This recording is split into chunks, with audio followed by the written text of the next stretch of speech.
Hello friends, എല്ലാവർക്കും നമസ്കാരം. അപ്പോൾ മഴതൊരു മുമ്പയുടെ നാളത്തെ ഒരു അടിപൊളി പ്രമോ വിശേഷത്തിലേക്ക് എല്ലാവർക്കും സ്വാഗതം.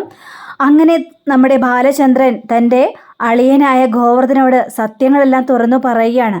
വൈജയുടെ മകളാണ് അലീന എന്നുള്ള സത്യം. ഇത് കേട്ട ഗോവർദ്ധൻ ആകെ ഞെട്ടിപ്പോവാണ്. ബാലേട്ട, സത്യമാണ് ബാലേട്ട ഈ പറയുന്നത്. വൈചേച്ചിയുടെ മോളാണോ അലീന? ഇത് കേട്ടുകഴിഞ്ഞപ്പോഴേക്കും താനെന്താടോ, തനിക്ക് വിശ്വസിക്കാനായിട്ട് പറ്റുന്നില്ലേ? താൻ വിശ്വസിക്കണ്ട. കാരണം ഞാനൊന്നും പറഞ്ഞിട്ടുമില്ല. ഞാൻ പറഞ്ഞത് മുഴുവനും കള്ളത്തരമാണെന്ന് കരുതിയാൽ മതി. ഞാൻ പറഞ്ഞത് മുഴുവനാണ് കള്ളത്തരം. അവൾ ചെയ്തത് മുഴുവനും സത്യമോടോ. താനേ എനിക്ക് ഭ്രാന്താണെന്ന് അങ്ങോട്ട് വിചാരിച്ചാൽ മതി എന്നൊക്കെ ഗോവർദ്ധനോട് പറയുകയാണ്. ഇതെല്ലാം കേട്ട് ഗോവർദ്ധനാകെ ചങ്കു പടഞ്ഞൊരവസ്ഥ നിൽക്കുക. അങ്ങനെ ബാലേന്ദ്രൻ അതെല്ലാം പറഞ്ഞതിന് ശേഷം അവിടെ നിന്ന് പോവുകയാണ്. അപ്പോൾ ഗോവർദ്ധനാണെങ്കിൽ എന്ത് ചെയ്യണമെന്ന് അറിയാൻ പാടുള്ളൊരവസ്ഥ. എങ്ങനെ തൻ്റെ ഭാര്യേട്ടനെ തനിക്ക് ആശ്വസിപ്പിക്കണമെന്ന് പോലും ഗോവർദ്ധന അറിയില്ല. അത്രയും വലിയൊരു ഇടിവെട്ട് ന്യൂസാണല്ലോ വൈജ ചേച്ചിയെക്കുറിച്ച് കേട്ടത്.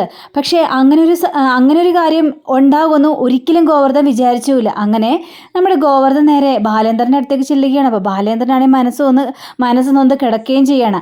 അപ്പോൾ പിന്നീടൊന്നും ചോദിക്കാനായിട്ട് സാധിച്ചുമില്ല. പിന്നീടൊന്നും ചോദിക്കാൻ നമ്മുടെ ഗോവർദ്ധന് തോന്നിയില്ല. അങ്ങനെ ഗോവർദ്ധനാണെങ്കിൽ റൂമിൽ പോയി കിടക്കുകയാണ്. അപ്പോൾ ഗോവർദ്ധൻ്റെ ഭാര്യ വിളിക്കുകയാണ്. ഭാര്യ വിളിച്ച് കഴിഞ്ഞപ്പോഴേക്കും, അതെ എവിടെയാണ് നിങ്ങളെന്നൊക്കെ ചോദിച്ചപ്പോഴേക്കും, ഞങ്ങളൊരു ഹോട്ടൽ മുറിയിലുണ്ട്. അപ്പം ഇന്ന് വരുന്നില്ലേ? ഇല്ല, ഇന്ന് വരുന്നില്ല, ഞങ്ങൾ നാളെ രാവിലെ പുറപ്പെടുള്ളൂ. ബാലേട്ടന് വല്ലാത്തൊരു മനസ്സങ്കടം ഉണ്ടെന്ന് പറയുകയാണ്. അയ്യോ, എൻ്റെ ഏട്ടന് എന്ത് വരും എന്നൊക്കെ ചോദിച്ചപ്പോഴേക്കും, പേടിക്കേണ്ട ആവശ്യമൊന്നുമില്ല. അല്ല, മീറ്റിംഗ് എല്ലാം കഴിഞ്ഞിട്ട് വന്നാണല്ലോ, അപ്പം അതിൻ്റേതായ ക്ഷീണവും കാര്യങ്ങളൊക്കെ, അതിന് എന്തിനാണ് മനസ്സുകൊണ്ട് വിഷമിപ്പിക്കുന്നത് എന്നൊക്കെ ചോദിച്ചപ്പോഴേക്കും, മനസ്സുകൊണ്ട് വിഷമമൊന്നുമില്ല, ഞാൻ അങ്ങനെ പറഞ്ഞപ്പോൾ ആ രീതിയിൽ പറഞ്ഞതേ ഉള്ളൂ. ശരി, നമുക്ക് നാളെ കാണാമെന്ന് പറഞ്ഞുകൊണ്ട് പെട്ടെന്ന് ഫോൺ കട്ടാക്കുകയാണ്. അപ്പോൾ ഗോവർദ്ധനാണെങ്കിൽ ആകെ സങ്കടം സഹിക്കാൻ പറ്റാത്തൊരവസ്ഥ. അങ്ങനെ പിറ്റേ ദിവസം രാവിലെ ആകുക. പിറ്റേ ദിവസം രാവിലെ ആയി കഴിഞ്ഞപ്പോഴേക്കും, വാ നമുക്ക് പുറപ്പെടണ്ടേ ഗോവർദ്ധ എന്ന് പറയുകയാണ്. നമുക്ക് പോകാൻ ബാലേട്ടാ എന്നും പറഞ്ഞുകൊണ്ട് ഡ്രസ്സുകളെല്ലാം പാക്ക് ചെയ്ത് നേരെ വണ്ടി കയറ്റുക. അപ്പോൾ ഗോവർദ്ധൻ ഇങ്ങനെ ഡ്രൈവ് ചെയ്തുകൊണ്ടിരിക്കുക. ആ സമയത്തും ഗോവർദ്ധൻ ചോദിക്കുകയാണ്, ബാലേട്ടാ, എന്നാലും ബാലേട്ടൻ ഇങ്ങനെ പറഞ്ഞത് മുഴുവൻ എനിക്ക് അങ്ങോട്ട് വിശ്വസിക്കാൻ പറ്റാത്തൊരവസ്ഥയാണ് ബാലേട്ടൻ എങ്ങനെ സഹിച്ചു ബാലേട്ടൻ എന്തിനാ അലീനയ്ക്ക് വേണ്ടി ഈ കാര്യങ്ങളെല്ലാം ചെയ്യുന്നത് എന്ന് ചോദിച്ചു കഴിഞ്ഞപ്പോഴേക്കും, എടോ വേണ്ട, ഇന്നലത്തെ കാര്യം നമുക്ക് ചുമ്മാ സംസാരിക്കണോ? എന്നാലും ബാലേട്ട, എനിക്ക് മനസ്സിലാവാത്തതുകൊണ്ട് ചോദിക്കുക, എന്തിനാണ് ബാലേട്ടൻ ഇത്രയും സഹിച്ച് ആ വീട്ടിൽ നിൽക്കുന്നത് ബാലേട്ട എന്ന് ചോദിച്ചപ്പോഴേക്കും, എല്ലാം അലീനയ്ക്ക് വേണ്ടി തന്നെയാണ് ഗോവർദ്ധ. കാരണം ആ വീട്ടിലെ ഏറ്റവും കൂടുതൽ എന്നെ സ്നേഹിച്ചതേ അലീനയാ.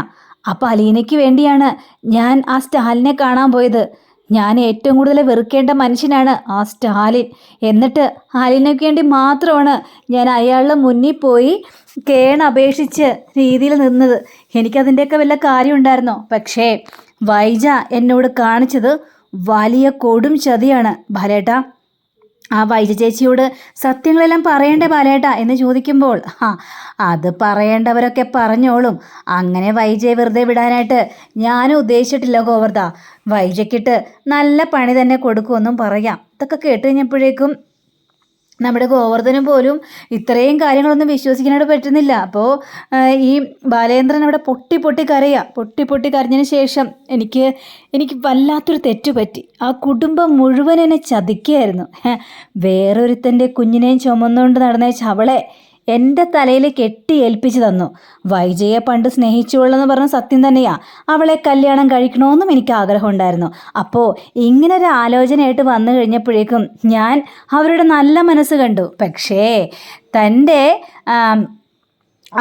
പെങ്ങൾക്ക് തെറ്റുപറ്റി. ഇനി വേറെ ആരെയും അവളെ കല്യാണം കഴിക്കാൻ വേണ്ടി വരും എന്നും വിചാരിച്ച് എന്നെപ്പോലൊരു മരമണ്ടൻ്റെ തലയിൽ അവളെപ്പോലൊരുത്തിയെ കെട്ടിവെച്ചു. അവരൊക്കെ സുഖത്തോടും സന്തോഷത്തോടും ജീവിക്കുന്നു. എൻ്റെ ജീവിതം തകർന്നു പോയില്ലേ ഗോവർദ്ധ എന്നും പറഞ്ഞുകൊണ്ട് കരയുക. അങ്ങനെ ബാലേന്ദ്രനെ കരയുന്നത് കണ്ടു കഴിഞ്ഞപ്പോഴേക്കും ഗോവർദ്ധന് വണ്ടി ഒന്ന് നിർത്തുകയാണ്. അപ്പോൾ ചോദിക്കണം, നീ എന്തിനാ വണ്ടി നിർത്തിയതെന്ന് ചോദിച്ചപ്പോഴേക്കും, ബാലേട്ടാ, എനിക്ക് ബാലേട്ടൻ്റെ ഇപ്പോഴാണ് ആ നല്ല മനസ്സ് മനസ്സിലാവുന്നു. വലിയൊരു മനുഷ്യനാണ് ബാലേട്ട നിങ്ങൾ. കാരണം നിങ്ങളെപ്പോലെ സഹിക്കാനായിട്ട് നിങ്ങൾക്ക് മാത്രമേ കഴിയുള്ളൂ.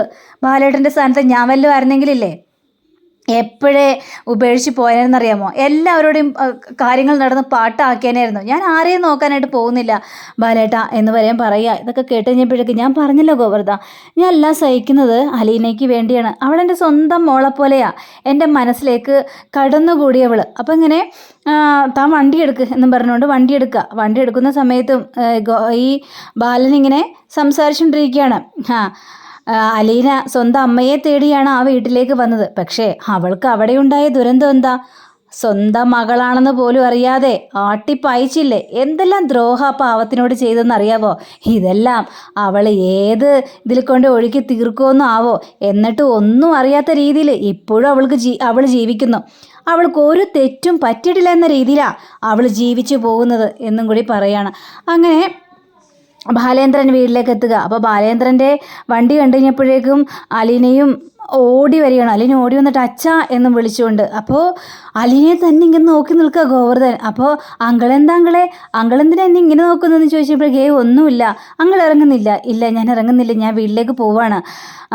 2 ദിവസമായില്ല ഇറങ്ങിയിട്ട്, എനിക്കിത് നേരെ വീട്ടിലേക്ക് എത്തണം എന്നും പറഞ്ഞുകൊണ്ട് ഗോവർദ്ധൻ അവിടെ നിന്ന് പോവാണ്. അപ്പോൾ ബാലേന്ദ്രൻ ആകെ ഉഷാറി തന്നെയാണ്. പക്ഷെ അലീനയെ കാണുമ്പോഴും ഒരു സങ്കടമൊക്കെ ഉണ്ട്. അച്ഛൻ, ഞാൻ അച്ഛന് വേണ്ടിയേ കോഫി എടുക്കാം, അച്ഛൻ ഫ്രഷ് ആയിട്ടിരിക്കും. ശരി, ഫ്രഷ് ആകാം എന്നും പറഞ്ഞ് ബാലേന്ദ്രൻ നേരെ മുകളിലേക്ക് പോവാണ്. അപ്പോൾ നമ്മുടെ അലീന കോഫിയായിട്ട് വന്നിട്ട് അച്ഛാ എന്ന് വിളിച്ചുകൊണ്ട് ഒരു പുന്നാര രീതിയിൽ നമ്മുടെ ബാലേന്ദ്രനെ വിളിക്കുകയാണ്. അപ്പോൾ ബാലേന്ദ്രൻ ഒന്നൊരു കൗതുകത്തോടു കൂടി തന്നെ നമ്മുടെ അലീനയെ നോക്കുകയും ചെയ്യാണ്. ആഹാ, മിടുക്കി ഇവിടെ ഉണ്ടായിരുന്നല്ലേ, പെട്ടെന്ന് തന്നെ എത്ര നാളായി നിന്നെ കണ്ടതുപോലെ കണ്ടിട്ട് എന്നൊക്കെ പറഞ്ഞുകൊണ്ട് ഒരു നല്ലൊരു സംസാരം. ആഹാ, അച്ഛൻ പോയിട്ടെ ഇത് എത്ര ദിവസമായിന്നാ, ഞങ്ങളെ കാണാനൊന്നും തോന്നിയില്ലല്ലോ. ഞങ്ങൾ ഏതായാലും എല്ലായിടത്തും പോയി ചുറ്റിക്കറങ്ങി. അപ്പം ഞാനില്ലാത്ത നന്നായില്ല അലീനക്കുട്ടി എന്നൊക്കെ പറഞ്ഞുകൊണ്ട് പറയാ. അല്ല അച്ഛൻ എങ്ങോട്ടാ പോയത്? എന്തൊന്നും പറയാതെ പോയത്?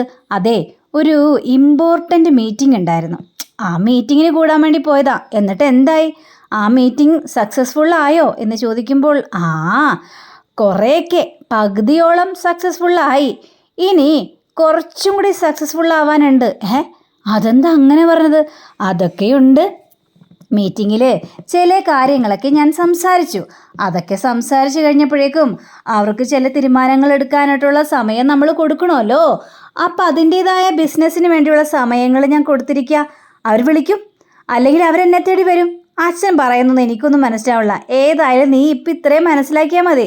അല്ല, കൃഷ്ണമോളും ബബിതയൊക്കെ പോയോ എന്ന് ചോദിച്ചപ്പോഴേക്കും അവർ പോയി. രോഹിത് എവിടെ? രോഹിത് പുറത്തേക്ക് പോകാമെന്നും പറഞ്ഞുകൊണ്ട് ഇറങ്ങി അച്ഛാ എന്ന് പറയുകയാണ്. ഏതായാലും അച്ഛനില്ലാത്തതുകൊണ്ടേ വല്ലാത്ത മൂഡ് ഓഫ് ആയിരുന്നു വല്ലാത്ത മൂഡ് ഓഫ്. അച്ഛനുറങ്ങിയ വീടെന്ന് പറഞ്ഞ് കേട്ടിട്ടില്ലേ? അതേപോലെയായിരുന്നു. അച്ഛനില്ലാത്തതുകൊണ്ട് രസം ഉണ്ടായിരുന്നില്ല. എപ്പോഴും അച്ഛന്ന് വിളിച്ചെടുക്കാനേ എന്ത് രസമെന്നറിയാവോ എന്നൊക്കെ ഇങ്ങനെ പറയാം. അല്ല, ഏതായാലും ഞാൻ പോകാൻ പോവാണല്ലോ, നീ ഉറപ്പായിട്ടും പോകുമോ? എങ്ങോട്ടാ പോകുന്നത്? എങ്ങോട്ടാ പോകുന്നതെന്ന് എനിക്കറിയില്ല, പക്ഷെ ഞാൻ ഉറപ്പായിട്ടും പോകുമെന്ന് പറഞ്ഞല്ലേ. എന്നല്ലേ വൈജാമ്മയുടെ ഇങ്ങോട്ട് കടന്നു വരുവുള്ളൂ എന്നൊക്കെ ഇങ്ങനെ ചോദിക്കുകയാണ്. എല്ലാത്തിനും പരിഹാരം ഒപ്പിക്കാൻ വേണ്ടി തന്നെയാണ് മോളെ ഞാൻ പോയത് എന്ന് പറയാം. ഇത് കേട്ട അലീന ഒന്ന് ഞെട്ടുകയാണ്. അപ്പോൾ ഇനി അലീനയോട് സത്യങ്ങളെല്ലാം തുറന്നു പറയോ ബാലചന്ദ്രൻ? അലീന സ്വന്തം അച്ഛനെ തിരിച്ചറിയോ? അങ്ങനെ ആയിട്ടുണ്ടെങ്കിൽ വൈജയും സത്യങ്ങൾ അറിയും. അപ്പോൾ വൈജയ്ക്കിനി 8ന്റെ പണി തന്നെയാണ് കിട്ടാനായിട്ട് പോകുന്നത്. അപ്പോൾ അതൊക്കെ അറിയാനായിട്ട് എല്ലാവരും കാത്തിരിക്കണേ. അപ്പോൾ എല്ലാവർക്കും നല്ലൊരു ശുഭദിനം ആശംസിച്ചുകൊണ്ട് തന്നെ നമസ്കാരം. Thank you. See you again. By.